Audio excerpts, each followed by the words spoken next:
أما بعد فأعوذ بالله من الشيطان الرجيم بسم الله الرحمن الرحيم إذا جاء نصر الله والفتح ورأيت الناس يدخلون في دين الله أفواجا فسبح بحمد ربك واستغفر إنه كان توابا.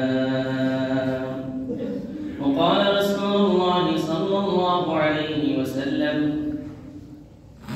من قتل دون نفسه فهو شهيد ومن قتل دون عرضه فهو شهيد ومن قتل دون ماله فهو شهيد ومن قتل ظلما فهو شهيد أو كما قال عليه الصلاة والسلام.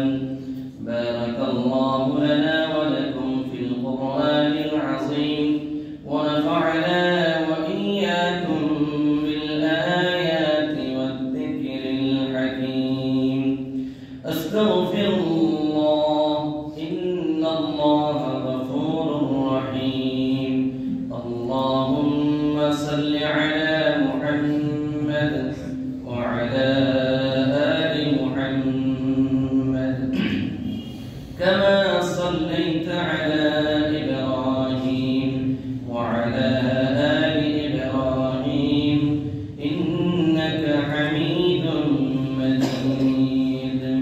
اللهم بارك على محمد وعلى آل محمد كما باركت على إبراهيم وعلى آل إبراهيم إنك حميد مجيد.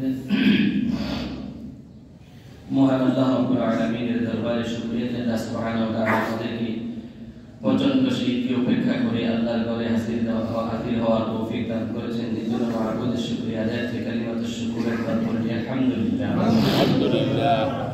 কালামে পাক থেকে একটা সূরা আপনাদের সামনে তেলাওয়াত করেছি। সরকারে দু আলম সাল্লাল্লাহু আলাইহি ওয়াসাল্লামের অসংখ্য অগণিত হাদিস থেকে একটা হাদিস পাঠ করেছি। এর আলোকে সংক্ষিপ্ত আকারে কিছু কথা পেশ করব। আমার তৌফিক ইল্লা বিল্লাহ। এই মাসটা আমাদের বাংলাদেশের ইতিহাসে বা ইংরেজি সনের শেষ মাস, বাংলাদেশের ইতিহাসের একটা ঐতিহাসিক তারিখ বা দিবস আছে, যেটা হলো 16ই ডিসেম্বর। আজকে হলো 13ই ডিসেম্বর, আগামী সোমবার হলো 16ই ডিসেম্বর, যেটাকে আমরা জাতীয় বিজয় দিবস হিসেবে জানি। এই বিজয় দিবসে কি করণীয় বা কি বর্জনীয়, অথবা বিজয় অর্জন করার পরে কোরআনের বিভিন্ন আয়াত প্রমাণ করে কি করণীয় আছে, শাসকদের জন্য বা জনগণের জন্য কি করণীয়, সেই বিষয়গুলি যদি সুযোগ হয়, সময় হয়, তুলে ধরার চেষ্টা করবো। আমার তৌফিক ইল্লা বিল্লাহ। আমাদের কি বাংলাদেশের স্বাধীনতাটাও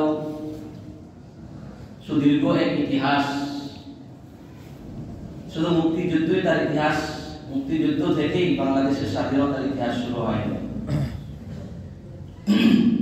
বাংলাদেশের স্বাধীনতা, ভারতবর্ষের স্বাধীনতা, এই সব কিছু ইতিহাসের মূলে হলো সবচেয়ে বেশি যার অবদান, সেটা হলো উলামায়ে কেরামদের অবদান, যেটাকে যারা অস্বীকার করে এটা পৃথিবীর মানচিত্রের ইতিহাসকে মিথ্যা রচনার দাবি করে। উলামায়ে কেরামদের অবদানকে অস্বীকার করা মানে ইতিহাসকে মিথ্যা রচনা করার নামান্তর। কারণ এই বাংলাদেশ স্বাধীনতাটা শুধু মুক্তিযুদ্ধ থেকে এমনিতেই শুরু হয়ে যায়নি, বরং তার পিছনে অনেক প্রেক্ষাপট আছে, অনেক কিছু আছে। কারণ 1947 এর আগে এই ভারতবর্ষে ব্রিটিশদের, ইংরেজদের শাসন ছিল প্রায় 200 বছরের অধিক। 1947 সালের আগে 200 বছর পর্যন্ত ব্রিটিশরা এই ভারতবর্ষে তারা রাজত্ব আর শাসন করেছে। এই 200 বছর এর ভিতরেও আবার দেখা গেছে 100 বছর পর থেকে, কারণ ব্রিটিশরা যখন ভারতবর্ষে আসে তখন সেবার নামে শোষণ করার জন্য আসে মূলত। যেমন বাংলাদেশ এনজিও সংস্থাগুলি যেগুলি আছে খ্রিস্টানদের ব্রিটিশদের পেটে যাওয়া সংস্থাগুলি, এগুলিও বাংলাদেশের সেবার নামে এসেই, যারা প্রথম যুগে যখন বাংলাদেশে আসে তখন আমরা ছোট বা ছাত্র, তখন থেকে বাংলাদেশের উলামায়ে কেরাম, মুসলমান জনসাধারণ এই সমস্ত এনজিওগুলিকে বিভিন্ন আন্দোলন করেছে যে সেবার নামে তারা শোষণ করে চুষে নিয়েছে বাংলাদেশের হাজারো লক্ষ গরিব মানুষের ভিটা বাড়ি পর্যন্ত চুষে নিয়েছে। ইতিহাস সাক্ষী। তো ব্রিটিশরা তখন বর্তমানে যেটাকে তামিলনাড়ু বলা হয় ভারতে, সেখানে তারা ইস্ট ইন্ডিয়া কোম্পানি নামক একটা কোম্পানির নামে সেখানে জায়গা তারা ক্রয় করে কোম্পানি খোলার জন্য, যেটা বর্তমান যে সেই জায়গাটার নাম হলো ভারতের একটা জায়গা তামিলনাড়ু। এর পরবর্তীতে তারা কলকাতার আন্তর্জাতিক বন্দরটাকেও তারা দখল করে নেয় ব্যবসায়িক উদ্দেশ্যে, বণিকের বেশি। কিন্তু এই আস্তে আস্তে যখন কলকাতার বন্দরটাও তারা দখল করে নেয়, তাদের আয়ত্তে চলে যায়, এই করতে করতে আস্তে আস্তে গোটা ভারতবর্ষটাই তাদের দখলে চলে যায়। তখন যখন আস্তে আস্তে যখন তাদের এই আসল রূপটা প্রকাশ পেতে শুরু করলো, প্রায় এই করতে করতে দেখতে দেখতে 100 বছর পার হয়ে যায়। 100 বছর পর থেকে তখন শুরু হয় ইংরেজ আর ব্রিটিশ বিরোধী আন্দোলন। যে আন্দোলনগুলি করতে গিয়ে সর্বপ্রথম তাদের বিরুদ্ধে দেশকে রক্ষার জন্য, মানুষকে এই ব্রিটিশদের জুলুম নির্যাতন অবিচার থেকে বাঁচানোর জন্য যিনি সর্বপ্রথম ভূমিকা পালন করেছিলেন, শেখ আব্দুল আজিজ মুহাদ্দিস দেহলভী রাহমাতুল্লাহি আলাইহি, তখন তিনি ভারতবর্ষকে দারুল হারব বলে যখন ঘোষণা আর ফতোয়া প্রদান করেন যে এটা বিদেশীদের জুলুমের শিকার শত্রু কবলিত এলাকা বলে যখন ঘোষণা করে দেয়, তখন দল মত, হিন্দু মুসলিম দল মত নির্বিশেষে, বিশেষ করে হিন্দু মুসলিম সকলে ঐক্যবদ্ধভাবে সশস্ত্র বাহিনী হয়ে এই ব্রিটিশদেরকে ভারতবর্ষ থেকে হেদাও আর সরানোর জন্য সকলেই একযোগে ঝাঁপিয়ে পড়ে। তখন বালাকোটের ময়দানে যারা শাহাদাতের অমীয়তা পান করেন, তাদের লিডার যারা ছিলেন তাদেরও ছিলেন উলামায়ে কেরাম। এর মধ্যে বালাকোটের ময়দানে জিনাদের নেতৃত্বে এই ব্রিটিশ বিরোধী আন্দোলনের জেহাদের চলতে শুরু হয়। এর মধ্যে সৈয়দ আহমদ শহীদ, সৈয়দ ইসমাইল শহীদ রাহিমাহুল্লাহ সহ বহু সংখ্যক মর্চে মুজাহিদ তখন এই বালাকোটের ময়দানে শাহাদাত বরণ করে। এরই সুবাদে এরই ধারাবাহিকতায় দেখা যায় শামিলির ময়দানে শুরু হয়, সেখানেও শহীদ হয় অনেক উলামায়ে কেরাম। শহীদ জমিন রাহমাতুল্লাহি আলাইহি সহ তার সহযোদ্ধারা সেই শামিলির ময়দানেও শুরু হয় শহীদ এবং শাহাদাত বরণ করে।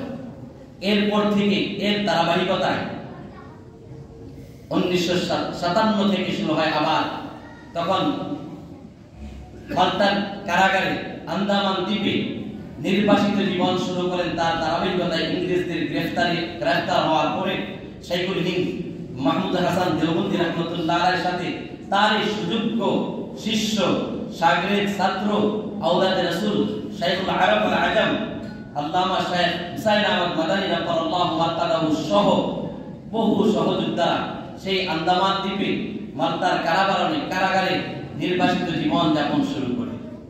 সেখানে শাইখুল হিন্দকে ইংরেজরা এমন কোনো নির্যাতন নাই, এমন কোনো কষ্ট নাই যে কষ্টগুলি শাইখুল হিন্দ মাহমুদ হাসান দেওবন্দিকে এই যে মাল্টার কারাগারে এবং আন্দামান দ্বীপে দেয়। আন্দামান দ্বীপে যখন ইংরেজরা শাইখুল হিন্দ মাহমুদ হাসান দেওবন্দি রাহমাতুল্লাহি আলাইহি গ্রেফতার করে নিয়ে যেতে চায়, তখন তারা জাহাজে উঠিয়ে নেয় তার শিষ্য শাইখুল ইসলাম আল্লামা হুসাইন আহমদ মাদানী রাহমাতুল্লাহি আলাইহি উস্তাদের এবং নিজের শেখের, নিজের আমিরের এত ইতাআত, এত ফরমাবরদার, এত তাদের বড়দের আকাবের আসলাফদের চিন্তা চেতনাকে এমন ভাবে তাদের থেকে আক্ষরিক জ্ঞান কোরআন হাদিসের জ্ঞান যেভাবে ধারণ করেছেন এবং অর্জন করেছেন, ঠিক তেমনি ভাবে আমাদের পূর্বেকার আকাবির আসলাফ, আমাদের পূর্বপুরুষ যারা ছিলেন, তারা আমাদের বড়দের থেকে, আমাদের মুরব্বীদের থেকে তারা অক্ষর জ্ঞান ধারণ করার সাথে সাথে তারা আকাবির আসলাফদের চিন্তা চেতনার জ্ঞানটাও তারা এমন ভাবে ধারণ করেছে। যখন শাইখুল হিন্দ মাহমুদ হাসান দেওবন্দি রাহমাতুল্লাহ আলাইহি নিয়ে যায়, তখন মদিনা রাহমাতুল্লাহ আলাইহি যে কথাটা বলেছিলেন, হয়তো আমার উস্তাদকে দিয়ে যাও নতুবা আমাকেও নিয়ে যাও। তখন এই সমুদ্রের কালো পানিতে মদনী রাহমাতুল্লাহ আলাইহি ও আমিরুল হিন্দ শাইখুল হিন্দের এই যে যখন ইংরেজরা ধরে নিয়ে যায়, মদনী রাহমাতুল্লাহ আলাইহি শাইখুল ইসলাম সেই সমুদ্রে ঝাঁপ দিয়ে পড়ে যায়। ইংরেজরা তখন ভাবল সে তো মারা যাবে, তাকে সহ তারা তখন জাহাজের মধ্যে উঠিয়ে নিয়ে যায়। সেই মালটার কারাগারে এবং আন্দামান দ্বীপে শাইখুল হিন্দকে যখন ইংরেজরা এমন নির্যাতন করে যে নির্যাতনগুলি নাকি লোহা গরম করে করে যখন এই নিতম্বর মধ্যে পাশার এই গোষ্ঠের মধ্যে লাগিয়ে দেওয়া হতো আর বলা হতো, এই ইংরেজ বিরোধী আন্দোলন করা ছেড়ে দাও, ইংরেজদের ব্রিটিশদের বিরোধিতা ছেড়ে দাও, তাহলে তোমাকে মুক্তি দিয়ে দেওয়া হবে।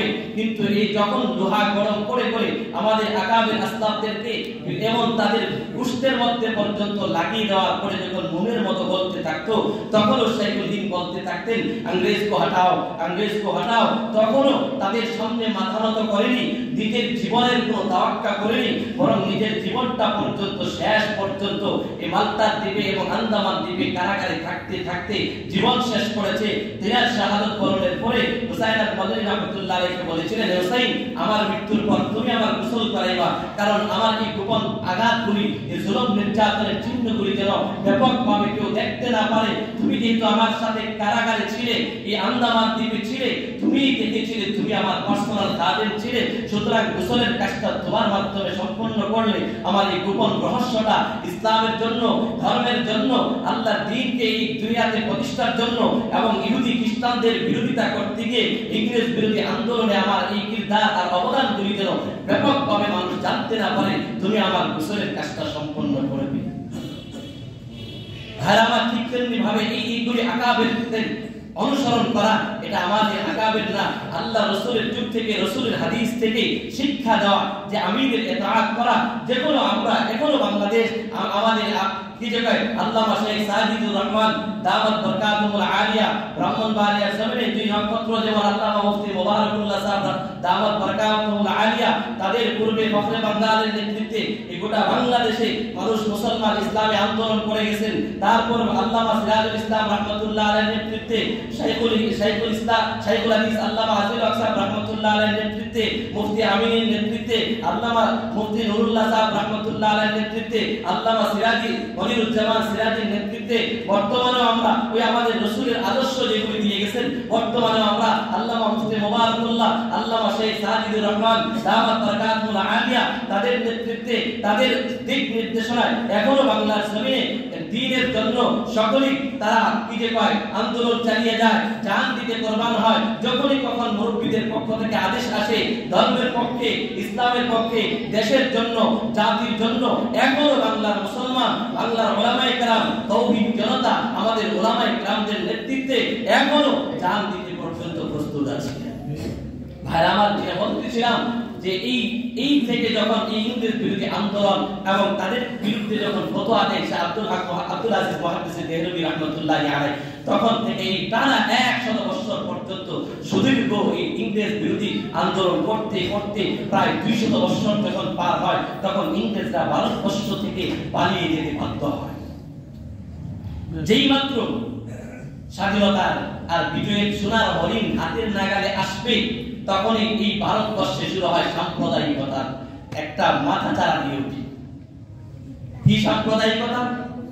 কারণ যেহেতু ভারতবর্ষের মুসলমান আর হিন্দু সম্প্রদায়, তো পাকিস্তান এরিয়াটা ছিল সংখ্যাগরিষ্ঠ ছিল মুসলমানদের, আর হিন্দুস্তানের এরিয়াটা ছিল সংখ্যাগরিষ্ঠ ছিল, বেশিরভাগ মানুষ ছিল হিন্দু সম্প্রদায়। এখন এই যেই মাত্র স্বাধীনতার সোনার হরিণ, বিজয়ের সোনার হরিণ হাতের আসবে মাত্র, তখন সাম্প্রদায়িকতা মাথা চাড়িয়ে দিয়ে ওঠার পরে তখন শুরু হয় আবার এই দেশ পার্টিশনের একটা আন্দোলন। তখন এই স্বাধীনতা দেখা যায় ভারত বা পাকিস্তান স্বাধীন হয় 1947 সালে 14 আগস্টে, আর ভারত স্বাধীন হয় 1947 সালের 15 আগস্টে। তখন ভারত 25টা প্রদেশকে নিয়ে একটা রাষ্ট্র হিসেবে, স্বাধীন রাষ্ট্র হিসেবে গঠিত হয়, আর পাকিস্তান তখন 5টা প্রদেশ নিয়ে একটা স্বাধীন রাষ্ট্র হিসেবে, ভূখণ্ড হিসেবে তারা তখন স্বাধীন দেশ হিসেবে গণ্য হয়। কিন্তু এই করতে করতে তখন যখন ভারত 5টা প্রদেশ, যদিও ভারতের এই 25টা প্রদেশের ভৌগোলিক দিক থেকে একটা আরেকটার সাথে মিল ছিল, একটা আরেকটার সাথে সম্পৃক্ত ছিল, তেমন দূরত্ব ছিল না এখনো না, কিন্তু পাকিস্তানের 5 প্রদেশের মধ্যে 4টা প্রদেশই ছিল ভৌগোলিক দিক থেকে একটা আরেকটার সাথে সম্পৃক্ত। কিন্তু বর্তমান যে আমাদের বাংলাদেশটা, এটা ছিল যেটা পূর্ব পাকিস্তান হিসাবে আমরা আগে যেটা জানতাম, এইটা ছিল ভৌগোলিক দিক থেকে এখনো পাকিস্তান থেকে প্রায় 1,500 কিলো দূরে, 1,500 মাইল দূরে দূরত্বতার কারণে, যদিও এই দুইটা ভূখণ্ড আলাদা আলাদা হওয়ার পরে, কিন্তু কথা ছিল আর এই পূর্ব পাকিস্তান তথা বর্তমান বাংলাদেশ পাকিস্তানের সঙ্গ দেওয়া, তাদের সাথ দেওয়া, তাদের সাথে হাত মিলানোর একটাই কারণ ছিল, এখানে ধর্মনিরপেক্ষতার জন্য তাদের সাথে সঙ্গ দেয় নাই, এবং খেলাফত, ইসলামী খেলাফত প্রতিষ্ঠার জন্য কিন্তু পাকিস্তানের সাথে দেয় না। হ্যাঁ, বাকি আমাদের ভারতের উলামায়ে কিরামদের একটা ছিল উদ্দেশ্য যে পাকিস্তান হলে আমরা ইসলামটাকে প্রতিষ্ঠা করা আমাদের জন্য সহায়ক হবে। যেমন শাব্বির আহমদ উসমানী রাহমাতুল্লাহি আলাইহি, জাফর আহমদ উসমানী রাহমাতুল্লাহি আলাইহি, এমনকি ভারত আলাদা হওয়ার পরেও ভারত থেকে কালী দেওসার রহমতুল্লাহ আলাইহি পর্যন্ত তখন চলে গিয়েছিলেন পাকিস্তানে মোহাম্মদ আলী জিন্নাহর কাছে, যে গেলে সেখানে কিছু হবে, কিন্তু শেষ পর্যন্ত সেখানে যাওয়ার পরেও কোরআন সুন্নাহর আইন পাশ করতে পারে নাই। তারা রাজনীতির ছলনায় দিয়ে, প্রতারণা দিয়ে উলামায়ে কিরামদেরকে ধোঁকা দিয়েছে। শেষ পর্যন্ত কালী দেওসার আবার ভারতে ফিরে আসে, মুফতি শফি সাহেব রহমতুল্লাহ আলাইহি গিয়েছিলেন, তিনি শেষ পর্যন্ত চিন্তা করলেন যেহেতু চলে আসছি আর ফিরে যাব না, তখন তিনিও মুফতি শফি সাহেব রহমতুল্লাহ আলাইহি, তিনি জাস্টিস আল্লামা তকি উসমানী সাহেবের আব্বা, তিনিও কিন্তু ছিলেন দেওবন্দের অধিবাসী, দেওবন্দের একজন নাগরিক ছিলেন, তিনি তখন এই পাকিস্তানের অধিবাসী হয়ে যায়, সেখানে বসতি শুরু হয়। কিন্তু তখনও মোহাম্মদ আলী জিন্নাহ সহ এবং কায়েদে আজম সহ তারা কি করে নাই, যখন উলামায়ে কিরাম শাব্বির আহমদ উসমানী রাহমাতুল্লাহি আলাইহি বলেন যে কি করেন, কোরআন সুন্নাহর আলোকে কথা ছিল, কারণ 1970 তখন কি হয় নির্বাচন, এরপরে পাকিস্তান হওয়ার পরে এই 5টা প্রদেশের মাঝে যখন দেখা যায় এই বাঙ্গাল এলাকা, যেটা অর্থাৎ পূর্ব পাকিস্তান আর পশ্চিম পাকিস্তান, পূর্ব পাকিস্তানের সাথে কথা ছিল যে কোরআন সুন্নাহ বিরোধী কোনো আইন করবে না, তেমনি ভাবে তাদের সাথে কোনো বৈষম্যমূলক কোনো আচরণ করবে না, রাষ্ট্রীয় চাকরির ক্ষেত্রে পূর্ব পাকিস্তান আর পশ্চিম পাকিস্তানের মধ্যে কোনো বৈষম্য থাকবে না, কোনো ধরনের ব্যবধান থাকবে না, সকলে একাকার হয়ে থাকবে। মাত্র পূর্ব পাকিস্তানে বাংলা ভাষাই চলবে, পশ্চিম পাকিস্তানে উর্দু ভাষা, সেটা উর্দু ভাষাই চলবে। কিন্তু দেখা যায় যখন ক্ষমতায় চলে যায়, ইতিহাস প্রমাণ করে, যখন পূর্বে কাল থেকে যখন কি ক্ষমতার মসনদে বসে সব অঙ্গীকার, সব প্রতিশ্রুতি, আল্লাহর ওয়াদা, রাসূলের ওয়াদা, জনগণের সাথে ওয়াদা, সব ওয়াদার প্রতিশ্রুতির কথা ভুলে গিয়ে তখন নফস আর মন আর শয়তান আর নিজেদের দুনিয়ার কিছু প্রভুদের অনুসরণ করা শুরু করে দেয়। এগুলা ঠিক না বেটি? এই সুবাদে তখন যখন তাদেরকে বলা হলো, তারা শাব্বির আহমদ উসমানী রাহমাতুল্লাহ আলাইহি কিন্তু তিনি ছিলেন এই পাকিস্তান এবং বাংলাদেশের স্বাধীনতার পতাকা যিনারা উত্তোলন করেছেন, ইতিহাসকে গোপন করবেন না, মিথ্যা ইতিহাস পৃথিবীতে চালু করবেন না। পাকিস্তান স্বাধীন হওয়ার পরেও স্বাধীনতার পতাকা যিনি সর্বপ্রথম পাকিস্তানের জমিনে উত্তোলন করেন, তিনি হলেন আমাদের এই উলামায়ে কিরামদের সূর্য সন্তান আল্লামা শাব্বির আহমদ উসমানী রাহমাতুল্লাহ আলাইহি। পাকিস্তান স্বাধীনতার সর্বপ্রথম যিনি করেছিলেন, স্বাধীনতার পতাকা উত্তোলন করেছিলেন।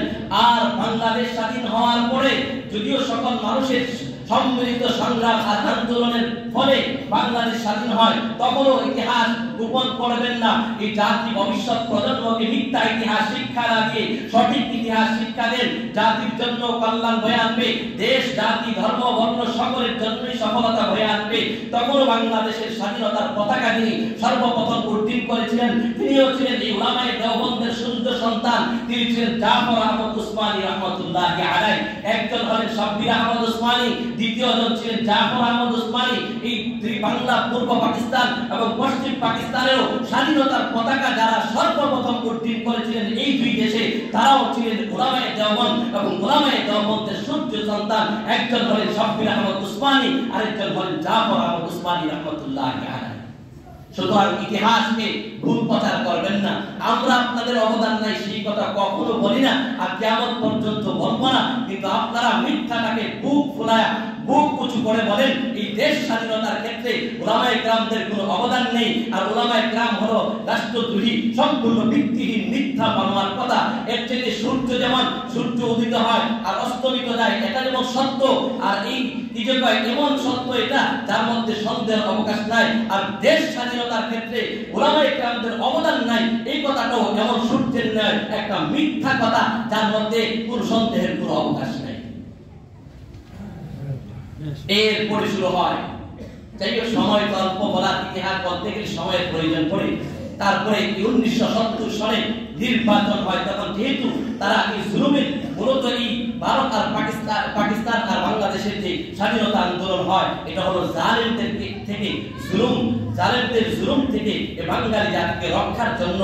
তখন বাঙালি জাতি বঙ্গবন্ধু শেখ মুজিবুর সহ প্রেসিডেন্ট জিয়াউর রহমান সহ তখনকার যারা ছিলেন প্রত্যেকের নেতৃত্বে, উলামায়ে কেরাম সহ সকলের নেতৃত্বে বাঙালি জাতির মুক্তিযোদ্ধারা তখন এই বাংলাদেশকে স্বাধীন করে পাকিস্তান জালেমদের শাসকদের থেকে এই বাঙালি জাতিকে কি করার জন্য, তাদের জুলুম থেকে, বৈষম্যতা থেকে, তাদের অবিচার থেকে, রাষ্ট্রীয় অবিচার, সামাজিক অবিচার, তারপরে ধর্মীয় অবিচার, ভাষাগত অবিচার, তখন এই ভাষা সে কি বৈষম্য করে বাংলা ভাষাটাকেও তখন তারা সরাইয়ে দিয়ে পূর্ব পাকিস্তানেও উর্দু ভাষাকে রাষ্ট্রীয় ভাষা হিসেবে চাপিয়ে দেওয়া হয়। এটাও ছিল বৈষম্যতা। কারণ তখন বাঙালি জাতি 1958 সালে কি করে, তখন এই ভাষা আন্দোলন করে সালাম বরকত তারা শাহাদত বরণ করে এই বাংলাদেশের বাংলা ভাষাকে আবার পুনরায় বাংলাদেশে প্রতিষ্ঠা করে। এই সুবাদে 1970 সালে যখন আবার নির্বাচনী ইশতেহার হয়, তখনও এই ইশতেহারের মধ্যে একটা ইশতেহার ছিল যে কোরআন সুন্নাহ বিরোধী কোনো আইন হবে না। যারা আপনারা স্বাধীনতা পেয়েছেন, 1970 সাল পেয়েছেন, আমরা ইতিহাস পড়ে দেখেছি, কিন্তু আপনারা সচক্ষে দেখেছেন, অনেকে নিজের কানে শুনেছেন। তখন এই 1970 সালের নির্বাচনী ইশতেহারের মধ্যে একটা ইশতেহার ছিল যে কোরআন সুন্নাহ স্বাধীন হলে দেশ কখনো কোরআন সুন্নাহ বিরোধী কোনো আইন করা হবে না। কিন্তু তারপরেও কিন্তু একের পর এক দেশ যখন স্বাধীন হওয়ার পরে যারাই ক্ষমতায় আসে তারাই এসেই কোরআন ওই ওয়াদা আর ওই অঙ্গীকার মনে রাখে না, তখন কোরআন সুন্নাহ বিরোধী আইন পাস করতে শুরু করে দেয়। যাই হোক, তারপরে তখন এই 1971 সালে এই 16 ডিসেম্বরে গিয়ে তখন এই 70 সালে নির্বাচনী ইশতেহারে এবং তখন আওয়ামী মুসলিম লীগ বিপুল ভোটে বিজয় লাভ করার পরে তখন তারা এই ভারত এই পূর্ব পাকিস্তানটাকেও তখনও এই শাসন ক্ষমতাটা পাকিস্তান কি করে নাই। এই আওয়ামী মুসলিম লীগ যখন বিপদ ভোটে পাস করার পরেও এই পূর্ব পাকিস্তানকে আওয়ামী মুসলিম লীগের শাসন ক্ষমতায় তারা পাকিস্তানরা দেয় নাই। না দেওয়ার কারণে ওই বৈষম্য বিরোধী আন্দোলন চলতে আছে, জুলুম নির্যাতন, চাকরির ক্ষেত্রে বাঙালি জাতি প্রাধান্য পায় না, রাষ্ট্র উন্নয়নের ক্ষেত্রে কোনো কিছু পায় না, তারপরে ভাষার দিক থেকেও পায় না, প্রত্যেকটা ক্ষেত্রেই বাঙালি জাতি পূর্ব পাকিস্তান ছিল নির্যাতিত, নিপীড়িত। তখন থেকে 1971 সালে তখন শুরু হয় এই 25শে মার্চ ছিল এই কারণা, তখন এই পাকিস্তান হানাদার বাহিনীরা এই পূর্ব পাকিস্তানে অতর্কিত হামলা করে হাজার লক্ষ মানুষকে শাহাদাত দুনিয়া থেকে বিদায় করে এই 1971 সালে ওই 25শে মার্চটাই ছিল। পরে 26শে মার্চ গিয়ে বাঙালি জাতি তখন কি করে স্বাধীনতা অর্জন করে 1971 সালে 16 ডিসেম্বরে তখন লাগাতার টানা 9 মাস যাবত পর্যন্ত যুদ্ধ জেহাদ করে এই বাঙালি জাতি নিজেদের দেশকে স্বাধীনতা অর্জন করেছে। এই স্বাধীনতা অর্জন করার পিছনে একমাত্র আমার আপনার ক্ষমতার বলে স্বাধীনতা হয়েছে এমন নয়। চলে আসুন ইতিহাস কি বলে, যে কারণ হলো তো মূলত তো আসলে স্বাধীনতাটা শুরু হয়েছিল ওই ইংরেজ বিরোধী আন্দোলন আর ফতোয়া থেকেই কিন্তু আস্তে আস্তে ইংরেজ খেদাও, তারপরে ভারত আর পাকিস্তান আলাদা হওয়া, তারপরে পাকিস্তান আর পূর্ব পাকিস্তান আলাদা হওয়া, এই সুবাদে ওই তখন থেকে শুরু হয় স্বাধীনতা আন্দোলন। এইভাবে এসে বাংলাদেশ স্বাধীন হয়। তবে এই বিজয় করার পরে, বিজয় গ্রহণ করার পরে করণীয় কি শাসকদের? সময় অল্প, 5-7 মিনিট শেষ করে দেওয়ার চেষ্টা করব।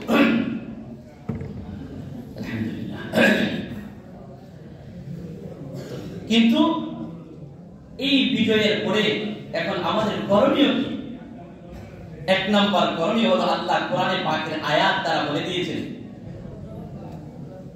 যে কি করণীয় শাসকদের জন্য বিজয় হলে করণীয় 1 নম্বর হলো দিলে প্রাণে 100 ভাগ এই বিশ্বাস করা বিজয় কোনো মানুষের শক্তির বলে বিজয় অর্জন হয় না। বিজয় অর্জন হয় একমাত্র আল্লাহর অনুগ্রহ আর দয়ার বদৌলতে। নতুবা আপনারা এই বাঙালি জাতির হাতে কোদাল, কুরআন আর বেলচা ছাড়া আর দুই একটা বাঁশের লাঠি ছাড়া, কয়টা বন্দুক ছাড়া আর কি ছিল বাঙালি মুক্তিযুদ্ধদের কাছে বলেন? কি ছিল?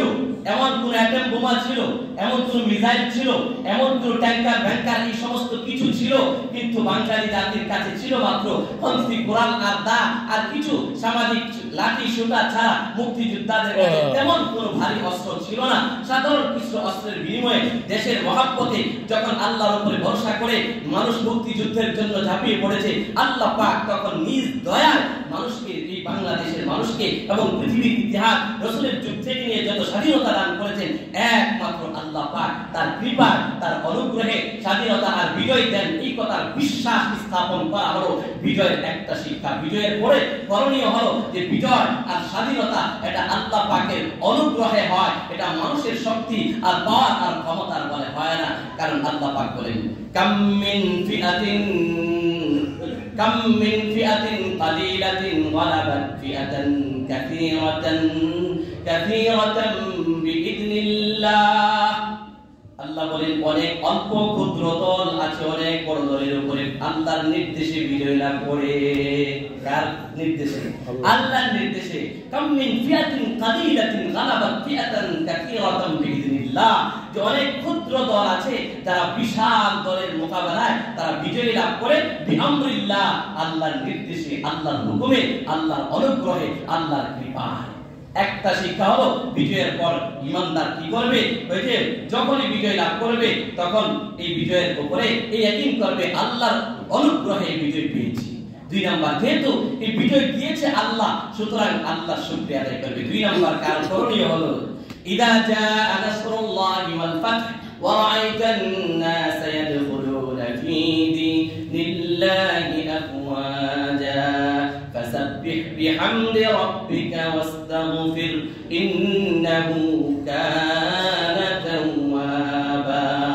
আল্লাহ বলেন, মক্কা বিজয়ের পরে রাসূল যখন বিজয় আর সাহায্য আল্লাহর পক্ষ থেকে এসে যাবে, আল্লাহর সাহায্য আসার পরে আপনি দেখতে পারবেন মানুষ যাকে যাকে ধরে ধরে ইসলামের দ্বীন, ইসলামের ভিতরে প্রবেশ করবে, তখন ফাসাব্বিহ বিহামদি রাব্বিকা ওয়াস্তাগফির।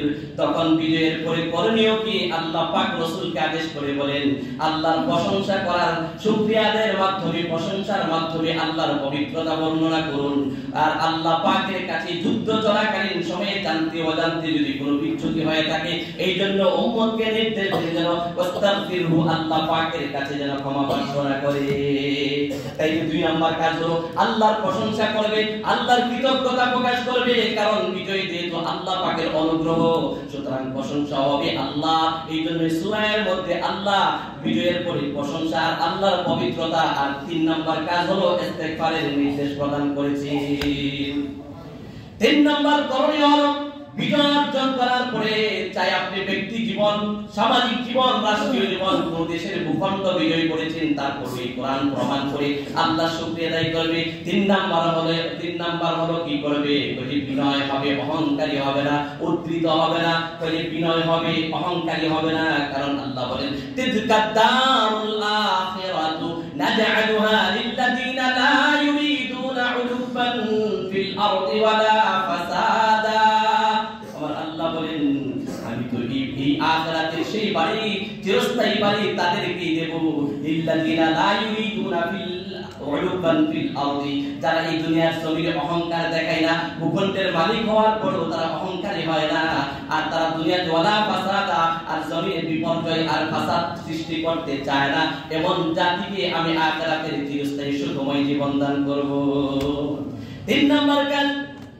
4 নাম্বার হলো বিজয়ের পরে করণীয় আল্লাহর কোরআন প্রমাণ করে, বিজয় যেহেতু আল্লাহ দিয়েছেন, এই ভূখণ্ডের মাঝে এই ভূখণ্ড দিয়েছেন যিনি, এই ভূখণ্ডের মাঝে তার নির্দেশ চলবে তার, এই ভূখণ্ডের প্রকৃত মালিক যিনি, আদেশ চলবে তার, যিনি এই বিজয় দিয়েছেন, হুকুম চলবে তার।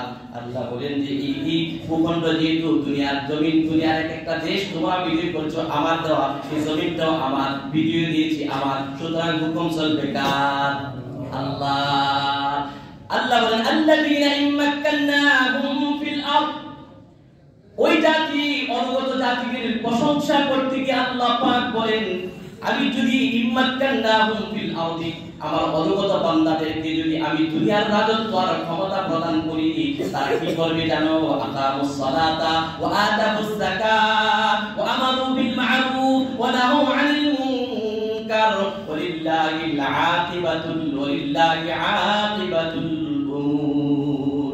আল্লাহ বলেন এই ভূখণ্ডের আমার অনুগত বান্দা যারা, তাদেরকে যদি এই দুনিয়ার রাজত্ব আর ক্ষমতা আমি আল্লাহ প্রদান করি, তাদের গুণ হলো, অনুগতদের গুণ হলো আকামুস সালাত, তারা নামাজ প্রতিষ্ঠা করবে এই জমিনের মধ্যে। 2 নাম্বার ওয়া আতাবুজ যাকাত, যাকাত প্রদান করবে। 3 নাম্বার আমারু বিল মা'রুফ, আর এই দুনিয়ার জমিনে সৎ কাজের আদেশ করবে। ওয়া নাহাউ আনিল মুনকার, মন্দ কাজ থেকে, অশ্লীল কাজ থেকে মানুষকে বারণ করবে। এই আয়াত প্রমাণ করে যে বিজয় লাভ করার পরে শাসকদের দায়িত্ব হলো এই দুনিয়ার জমিনে আল্লাহর দেওয়া জমিন, আল্লাহর মালিকানার জমিন, যিনি দিয়েছেন তারই হুকুম চলবে, তারই বিধান চলবে। কোরআন সুন্নাহর বিধান জারি করা, বাস্তব সামাজিক জীবনে, ব্যক্তি জীবনে, রাষ্ট্রীয় জীবনে বাস্তব রূপ দেওয়াটা হলো শাসকদের দায়িত্ব আর কর্তব্য।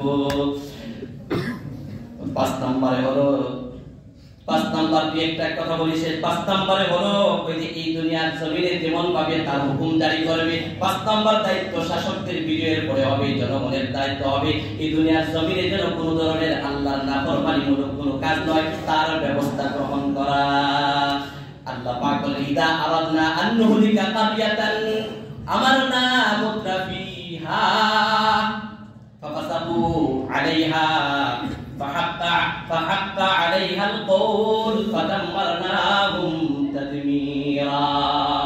যখন আমি কোন সম্প্রদায়, কোন জাতি বা কোন গোষ্ঠীকে, কোন ভূখণ্ডকে ধ্বংস করার ইচ্ছা করি, আমি তাদেরকে যারা ঐশ্বর্যপূর্ণ আছে, যারা প্রাচুর্যপূর্ণ আছে, তাদেরকে আমি আদেশ করি আমার বিধান এই জমিনে প্রতিষ্ঠা করার জন্য, পালন করার জন্য। ফাসাবু আলাইহা, তখন তারা করে কি এই জমিনের মধ্যে তারা তখন আমার নাফরমানি করে, আর আমার নাফরমানি করার পরে আমি তাদেরকে করি কি ফাদাম্মারনাহা তাদমীরা, আমি তখন ওই ভূখণ্ডটাকে, ওই জমিনটাকে আমি পরিপূর্ণভাবে ধ্বংস করে দেই। তাই শাসকদের দায়িত্ব হলো এই ভূখণ্ড যার দায়িত্ব, যার অনুগ্রহে বিজয় লাভ করেছে, তার ক্ষমতা একতর প্রতিষ্ঠা করা, তার বিধান। 2 নাম্বার তার নাফরমানি থেকে এই দেশকে রক্ষা করা দায়িত্ব শাসকদের। শুধুমাত্র দেশ কি না, বরং যখন নাফরমানি আর গুনাহ ব্যাপক হয়ে যায়, তখন দেশের মধ্যে না শুধু বিপর্যয় তো আসে, অকল্যাণ তো আসে, এমনকি এই বিজয়টাও ক্ষেত্র বিশেষ পরাজয়ে আবার পরিণত হয়ে যায়। যেমন সাইপ্রাস একটা দেশ, ইতিহাস লম্বা বলার তো সময় চলে গেছে। যাই হোক, আল্লাহ পাক আমাদেরকে বুঝার তৌফিক দান করুন। 5 নাম্বার গেল। 6 নাম্বার হলো কি যে কয় আল্লাহ পাকের এই জন্য, এই দেশের জনগণের শান্তি সমৃদ্ধির জন্য আল্লাহ পাকের কাছে দোয়া করা, জান মান ঈমান আকীদার রক্ষা এবং হেফাজতের ব্যবস্থা গ্রহণ করা হলো শাসকদের দায়িত্ব এবং কর্তব্য। কে বলেন? আল্লাহ পাক কোরআনের মধ্যে বলেন যে এটা কার দায়িত্ব, কারণ এটা দোয়া করা। কারণ ইব্রাহিম আলাইহিস সালাম যখন বলেছেন ইদ ক্বালা ইব্রাহিম রাব্বি জাআল হাযাল বালাদা আমিনা ওয়াজনুবনি ওয়া বানিয়া আন না'বুদাল আসনাম, যখন ইব্রাহিম আলাইহিস সালাম বিজয়ের পরে বলেছিলেন আল্লাহ আমার এই শহরটাকে, এই দেশটাকে, ভূখণ্ডটাকে তুমি নিরাপদ শহর বানায়া দাও। এই আয়াত প্রমাণ করে শাসকের দায়িত্ব হলো বিজয় লাভ করার পরে জনগণের ঈমান আকীদা, জান মাল ইজ্জত আবরুর নিরাপত্তা এবং শান্তির সমৃদ্ধির বাস্তবায়নের হেফাজতের ব্যবস্থা গ্রহণ করা। আর বলেছিল আল্লাহ আমাকে এবং আমার সন্তান সন্ততি, আমার পরিবার পরিজন অর্থাৎ আমার প্রজাদেরকে তুমি এই অশালীন কাজ তথা মূর্তি পূজা থেকে হেফাজত করে রাখো আর দূরে রাখো। আর 7 নাম্বার করণীয়, বিজয়ের পরে যে কাজটা মুসলমান, এটা শুধু শাসকেরই দায়িত্ব না, এটা প্রত্যেকটা শাসকের যেমন দায়িত্ব, প্রত্যেকটা স্বাধীন ভূখণ্ডের জনগণেরও দায়িত্ব। বিশেষ করে মুসলমান তোমাদের তো আরো বেশি দায়িত্ব। সেটা হলো যেটা নাকি যেমন বলতেছিলাম, সাইপ্রাসটাও কিন্তু ছিল একটা ইসলামিক অখণ্ড একটা স্বাধীন জায়গা ছিল, কিন্তু যখন মুসলমান নাফরমানি করা শুরু করছে, শেষ পর্যন্ত ওই জাতিসংঘের আলোচনায় তখন একটা গ্রিকদের চলে গেছে, আর একটা তুর্কিদের অধীনে চলে গেছে, এই দ্বীপটা নিয়ে গেছে। কিন্তু তখন আবু দারদা রাদিয়াল্লাহু তাআলা আল্লাহর নবীর সাহাবী ছিলেন। হযরত উসমানের খেলাফতকালে এই সাইপ্রাসটা মুসলমানদের হাতে বিজয়ী হয়েছিল। তখন আবু দারদা বিজয়ী হওয়ার পর কান্না করতেছিলেন। তখন জিজ্ঞাসা করা হলো, আপনি কাঁদছেন তো? বিজয় লাভ করেছি, সকলে আনন্দিত আর উল্লাসিত উদ্দীপিত। বলে আমি কাঁদছি এই জন্য এই ক্ষমতা সুপার পাওয়ার সাইপ্রাসের যারা শাসক ছিল তাদের কোনো পাওয়ার কম ছিল না, তারা এই ক্ষমতাটাও কিন্তু আল্লাহ নিয়ে নিছে একমাত্র আল্লাহর নাফরমানির কারণে। আমি ওই আশঙ্কা বোধ করে কাঁদতেছি, না জানে তোমরাও আবার বিজয় করার পরে আল্লাহর নাফরমানিতে লিপ্ত হয়ে যাও কিনা। আর তখন উসমানী সাহেব লিখেন, আমি যখন এই স্পেন আর একই জায়গায় সাইপ্রাস ভ্রমণ করলাম তখন স্বচক্ষে দেখতে পেলাম আবু দারদা যে আশঙ্কা বোধ করে চোখের পানি ফেলেছিল, না জানে আবার মুসলমান পুনরায় নাফরমানিতে লিপ্ত হওয়ার ফলে এই সাইপ্রাস ভূখণ্ডটা আবার ইহুদি খ্রিস্টানদের হাতে চলে যায় কিনা। ঠিকই মুসলমান নাফরমানি করার পরবর্তীতে এই সাইপ্রাসটা এখনো ইহুদি খ্রিস্টানদের দখলে চলে আছে। 7 নম্বরটা হলো, 7 নম্বর করণীয় হলো, ও বাঙালি জাতি মুসলমান, এই বাংলাদেশ বহু মায়ের বুকের তাজা রক্তের বিনিময়ে স্বাধীন হয়েছে। এই ভূখণ্ডটা আল্লাহ পাক অনুগ্রহ করে স্বাধীনতা দান করেছে। এই স্বাধীনতা করা এক কাজ, আর স্বাধীনতা অক্ষুণ্ণ রাখা অর্থাৎ স্বাধীনতা টিকিয়ে রাখাটা হলো আরেকটা গুরুত্বপূর্ণ কাজ। সুতরাং এই স্বাধীনতা, বাংলাদেশের স্বাধীনতা সার্বভৌমত্ব রক্ষা করা যেমন শাসকের দায়িত্ব, তেমন প্রত্যেকটা নাগরিকের দায়িত্ব। যখনই কোনো এই বাংলাদেশের এই স্বাধীনতার সার্বভৌমত্বের উপরে আর দৃষ্টিতে যদি কোনো দেশ বা কোনো ব্যক্তি তাকায়, প্রত্যেকটা বাঙালি জাতির সজাগ থাকতে হবে।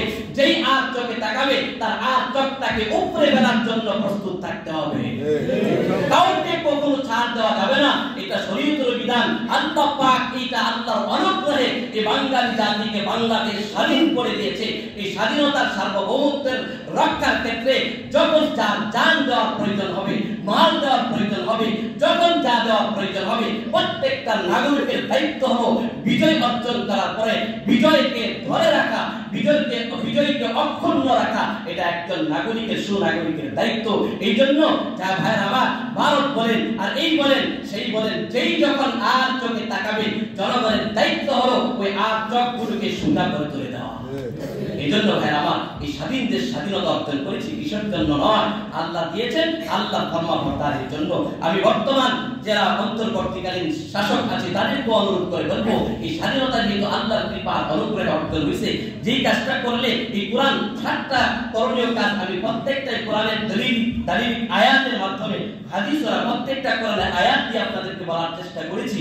এই দেশে দেখেন শান্তি শৃঙ্খলা সমৃদ্ধ যেই কাজ করলে আসবে সেই কাজ চালু করেন, দেখবেন যে দেশও শান্তি থাকবে এবং জনগণ শান্তি থাকবে, দুনিয়ার কল্যাণ হয়ে আনবে, আখিরাতের কল্যাণ হয়ে আনবে। এই জন্য আল্লাহ পাক আমাদের সকলকে এই বিজয় দিবস উপলক্ষে গান বাজনা শরীয়তের কোনো কাজ না, নীরবতা কবরস্থানে গিয়া শহীদ যারা আছে পালন করে এটা শরীয়তের কোনো কাজ না, এটাও খ্রিস্টানদের কাজ। খ্রিস্টান ইহুদিদের ধর্মের মধ্যে কবর জিয়ারত নাই, তারা তার কবরে নীরবতা পালন করে। সুতরাং ইহুদিদের কারণে আমরা দেশ হারাইলাম, কত কিছু হারাইছি, বঞ্চিত হয়েছি। আর তাদের কালচার অনুসরণ করবো না, বরং নীরবতা পালন না, কবরে যান, গিয়ে একটু সূরা ফাতিহা পড়েন, কুল আল্লাহ 3 বার পড়েন, ফালাক পড়েন, নাচ করেন, আর সূরা তাকাসুর পড়েন, কবর জিয়ারত করেন। এটা হলো করণীয় আমাদের কাজ। গান বাজনা আমাদের কাজ না, নীরবতা পালন করা কাজ না, এবং ফুল প্রদান করা এটাও খ্রিস্টানদের কালচার, এটাও মুসলমানদের কোনো কালচার না।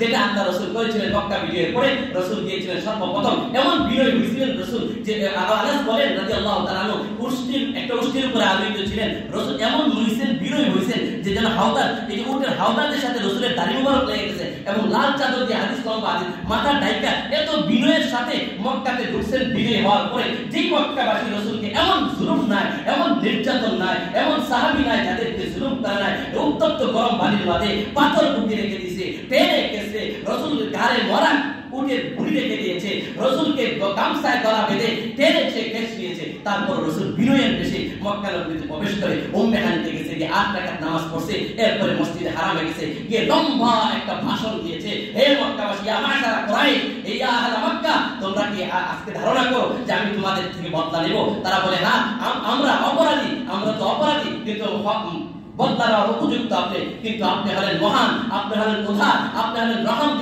আশা করি আপনি আমাদের তখন মুহাম্মদ রাসূলুল্লাহ সাল্লাল্লাহু আলাইহি ওয়াসাল্লাম এমন বিনয় বেশি বিজয় হওয়ার পরে ভাষণ দিয়ে বলেছিলেন যে শোনো, আমি আজকে তোমাদেরকে একটা তো আকুল রাখুন, তোমাদের এই কথাই বলবো, কামা কালা আখি ইউসুফ, আমার ভাই ইউসুফ পয়গম্বর যে ভাষণটা দিয়েছিল শুনো, আজকে আমি তোমাদের জন্য সেই ভাষণটা দিলাম। ফালা লা তাসরিবা আলাইকুম ইয়াউম ইয়াগফিরুল্লাহু লাকুম ওয়া হুয়া আরহামুর রাহিমিন। আল্লাহ রাসূল বলেন, আমার ভাই ইউসুফ পয়গম্বর যেমন ভাবে 12টা বছর পর্যন্ত জেল কেটেছে, তার ভাইরা পর্যন্ত নির্যাতন করেছে, দেশ বিজয়ের পরে তিনি যেমন সাধারণ ক্ষমার ঘোষণা করেছে, আমি আমার ভাই ইউসুফ পয়গম্বরের অনুসরণে আমিও তোমাদেরকে সাধারণ ক্ষমার ঘোষণা করে দিলাম।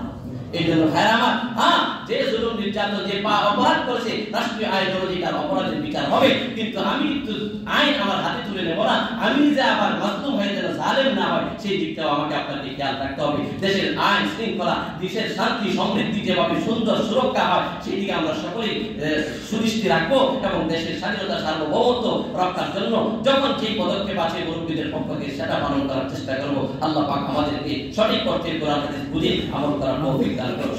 আমিন।